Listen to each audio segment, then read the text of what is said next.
Hi guys, welcome back to the James Bond Show with Krazy Kajeevie. I'm your host, the bad boy of James Bond with no fears, limits or substitutes, and I've got 007 Scooby back. Guys, quick reminder, if you like what you see here on the James Bond Show, please drop a like, leave a comment. This is a really important video to comment as well because I want to know your top 10 James Bond pre-title sequences, which is the topic of this video. So I'm going to get straight into this, but please leave a like, comment, subscribe to the channel and share it with your James Bond friends. Me and 00 Scooby are going to get into this. Now, I'm not going to do a dishonorable mention of the ones that didn't get into my top 10, and the reason I'm not going to do that is because I'm going to do a top 10 worst James Bond pre-title sequences. I don't think there's too many bad ones, so it's going to be more like just ones that, and didn't get into my top 10, obviously. But these have definitely changed. On the other channel, the James Bond Show, my previous channel, I did do a top 10 pre-title sequences. So these have definitely changed since then. And I think even like whether you're doing rankings of songs, films, etc., they can change. So also in the comment section, when you guys put in your top 10, and let me know what you think of my top 10, then put in your top 10. Also let me know if you can remember how you think yours have changed over the years or since last time you did one. Okay, so going to start from number 10 countdown. It's not going to be clips or anything like that inserted or edited in. It's just going to be me talking. You know the scenes, you know them off by heart. You're massive James Bond fans. Excuse my shirt here, guys. I've ripped a button off there. Anyway, so you know all the scenes. It's just going to be me saying what they are and talking about them passionately. So here we go. And I know I've left some doozies out here, but I'll explain everything as I go along. Number 10, ranking my top 10 James Bond pre-title sequences. Number 10 is Casino Royale. It just snuck in. I probably left out some that I maybe should have put in over it, but Casino Royale got into my 10 because I love the film noir aspects of Martin Campbell's direction and the cinematography here of Phil Mayhew. The black and white looks brilliant. Daniel Craig, I mean, this is the first time we get to see him properly as James Bond. And he is Ian Fleming's James Bond from the novels. When I first saw this in 2006 at the cinema, I was like, okay, props, man. Like, props. He is incredible.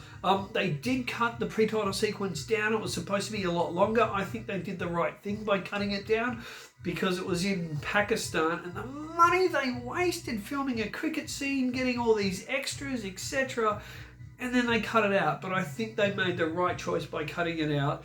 Shorter, sharper, direct, show James Bond getting his first 2 kills, and of course at the final kill, boom, he shoots, and we see how the gun barrel sequence came about. So that is at my number 10.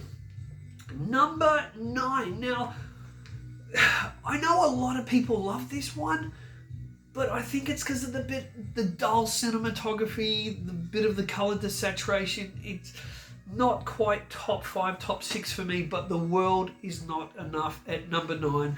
It used to be the longest pre-title sequence before the 23.5 minute No Time to Die one took over as the longest running one. But so World Is Not Enough, a lot of action. They were originally going to do the Bilbao section where Bond jumps out the window, and that was going to be the pre-title sequence. Then they were going to cut to the theme song, and they were going to show the boat chase sequence as the first part into the main film, but they didn't think the Bilbao section was really Bond enough, big enough. So they joined them together, and we got, for many, many years since, from 1999 to 2021, we had The World Is Not Enough as the second longest. There is some really great effects work here. There's some awesome production design as well, especially with the Q-boat. I do like the suspense of who shot the baddies in Bilbao, and then of course the stunt that Brosnan, his stunt double does is pretty cool. Boat stuff is really, really cool on the Thames. It does kind of look... I love the big high wide angle shots, the action. I love the humour of when the boat sprays the real life parking inspector, one of those guys was, as well. But I don't love it as much as many people do, but it's still in my top 10 at number 9. Okay, now this one, number 8, ranking James Bond top 10 pre-title sequences may shock people. May shock you. You all would know it's going to be in the top 10, but this is most people's number 1, and it's not mine. And it's dropped over the years, and it is, are you ready? Just for sacrilege and to kill me? Number 8 is The Spy Who Loved Me. Yeah, I know. Crazy, what are you doing? Ming, ming, ming, ming, ming, ming, ming. You're going crazy. Well, I have on this one, maybe. But I think it's just because the first part where we see the submarines get swallowed up by the Laparis, or the big beast. We don't actually see the Laparis yet, but, you know, the audience's imagination is left to it on that one. The ski sequence stuff is brilliant. The humour with, I love James Bond's watch and the little going out, the message from Moneypenny, etc. Love all that. It's really great. I love the production design here. I love the costume design. I love the bright yellow ski suit and the red backpack. It's all so good, and especially the ski pole as well. It's really cool. It shoots out and kills Triple X's lover, played by Michael Billington, who was so close to becoming James Bond back in 1981 for For Your Eyes Only. He was really close to becoming Bond. Looked great too. In Spy Who Loved Me, looked so good. He looked very much like George Lazenby. Now, of course, the parachute jump, everyone loves it. It's great. It's an incredible sequence.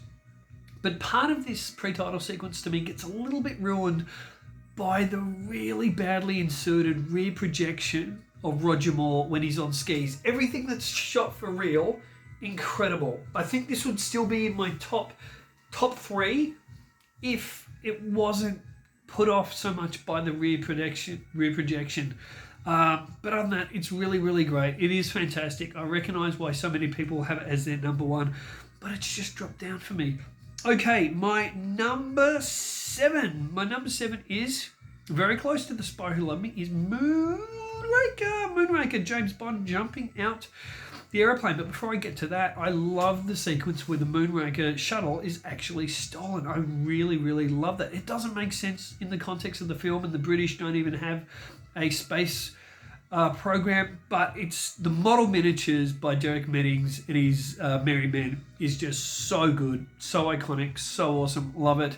And of course, the parachute jump is brilliant. I think they did, from memory, I think it was about 88 takes they did to get that.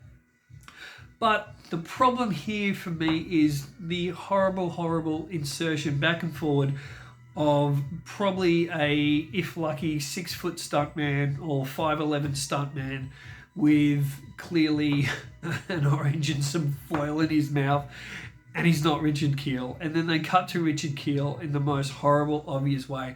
And they needed to find another way to shoot it. Whether they had Richard Kiel hanging from a rope or something and flying around, or dropping a bit and the camera on him. But they needed to do something else there. And the rear projection is a killer. But the cinematography, the colour palette is gorgeous. It's beautiful. It's goofy fun. What kills it, though, is then Jaws basically turning into Wile E. Coyote and flapping his arms. I mean, that man would have been horrifically. He would have died horrifically. And he survives by falling into a circus big top. But at the same time, you got to love it. But anyway, so that is at my number 8. The reason I've got it before The Spy Who Loved Me is I just find it more entertaining now. I find it, for all the bad reasons, I still find it good and goofy. So I've got it, just more fun. I think more exciting and fun for me over The Spy Who Loved Me. Number 6, we're going to get into the Brosnan age again. Second Pierce Brosnan one. I think he did some great pre-title sequences.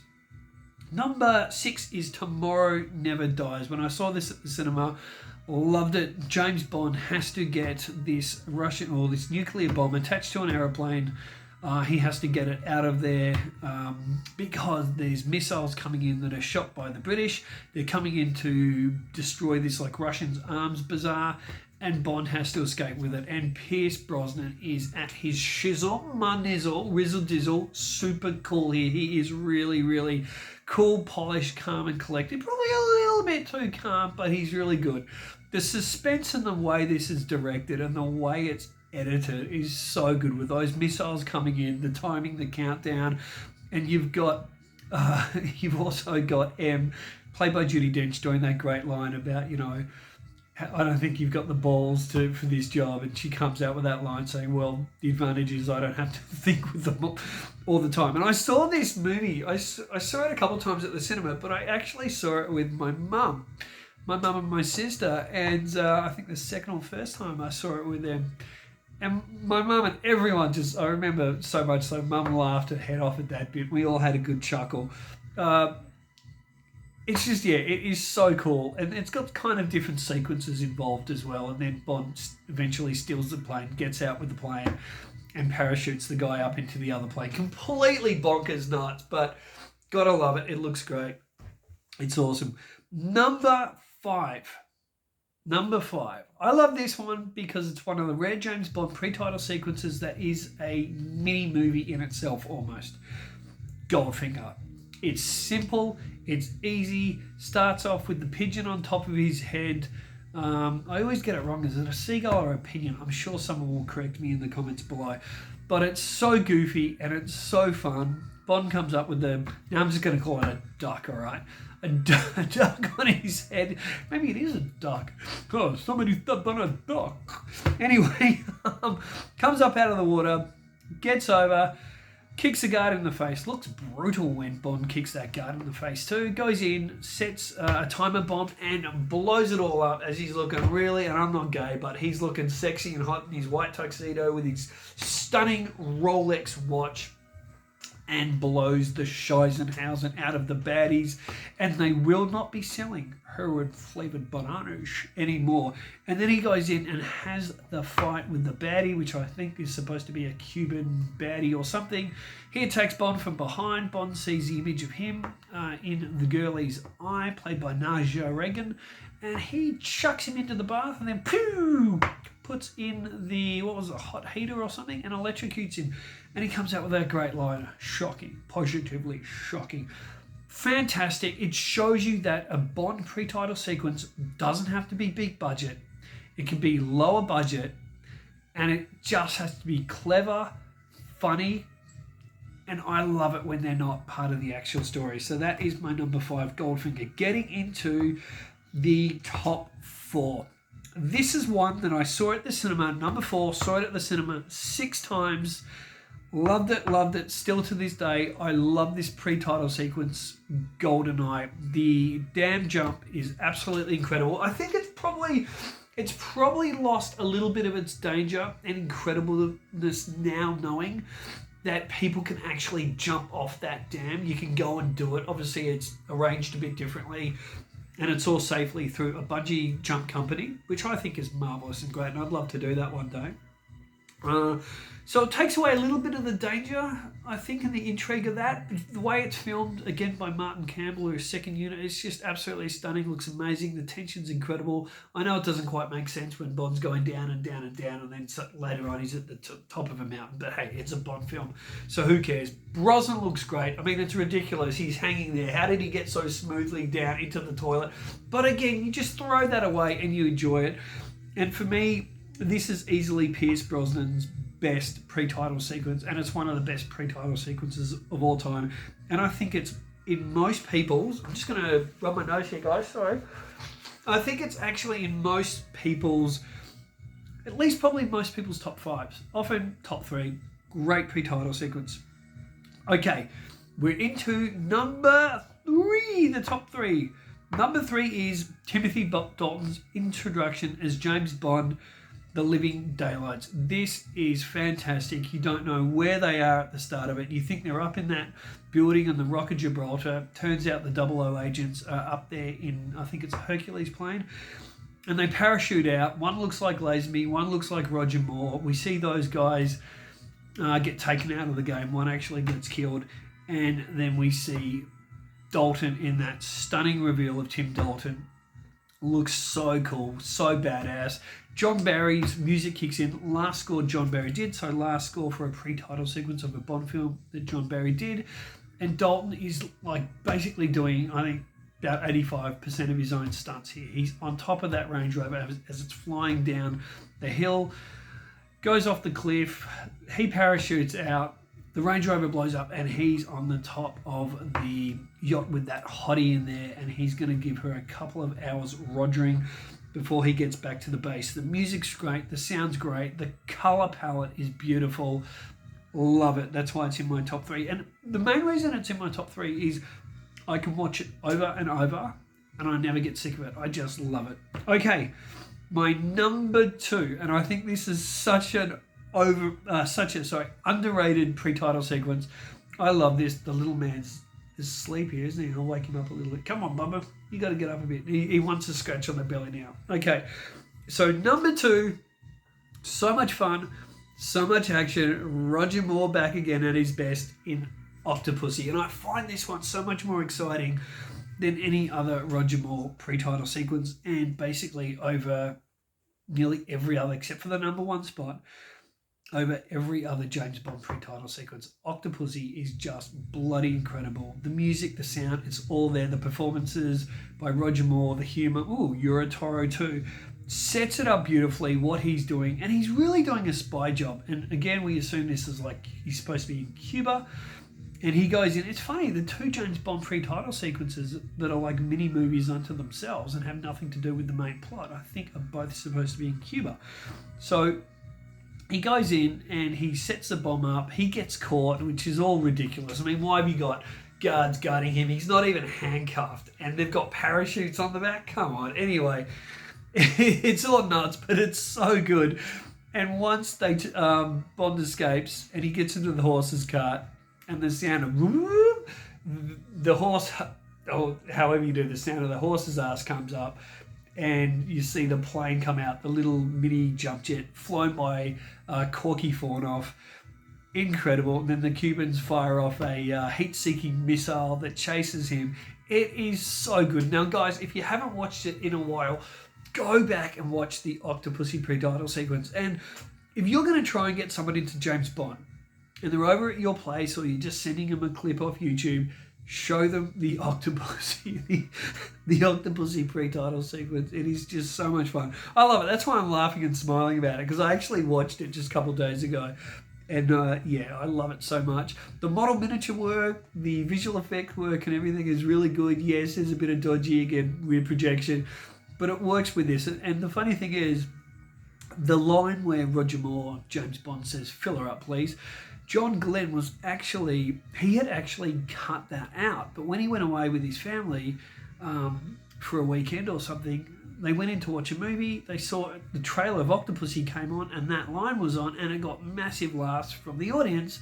So John Glenn's like, I better get back to the edit room and make sure we put that line back in. So that's how that line got back into the film. And I think he would have really made the wrong decision if he didn't put that line back in. So good thing he caught that trailer of his own film. So that is my number 2. Okay, my number one all-time favourite James Bond pre-title sequence this is a behemoth. It's got the most stunning visual effects I think we've ever seen in a James Bond film. And when visual effects are amazing, they are seamless. It's got 2 parts of a story, and they both grab you by the balls and never let go. And that is No Time to Die. And this was a really easy decision. Yes, it's only, not even a year old for me in Australia, because we didn't get it until November 11 because of the lockdowns and all the Nazi rules that came in here about passports, jibby jabbies, blah blah, the whole lot. Anyway, I'm actually going to do a video again on 1 year from No Time to Die. How do I still feel about the film?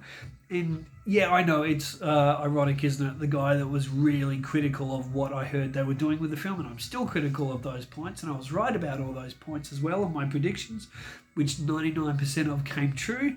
But I still love the film, and I love this pre-title sequence. I think it's 23 minutes and 45 seconds long. It is the longest.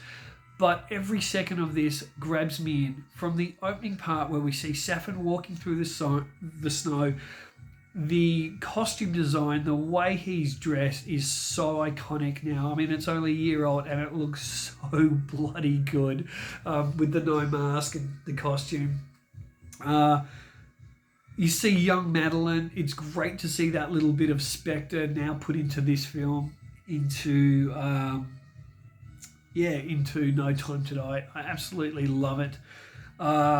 Then you see Madeline confront Safin, shoots him. She doesn't really know what's going on, and then he saves her, pulls her out of the ice, and then it cuts to supposed present day with Bond and Madeline on their way to Matera.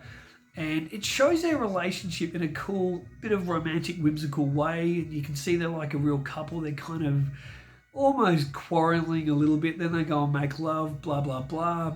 And she wants Bond to open up about his secrets. Now, some people may have a problem with some of this part of the story and why is she taking Bond to see Vesper and as if she'd bother, blah, blah, blah. But I love it. And it grabs me, especially when Bond goes and visits Vesper grave and he says, I miss you. Look, I know there's people that are like, oh, whatever, Bondy, get over it. She died in bloody 2006. And if you actually look at her tombstone, she was only 23.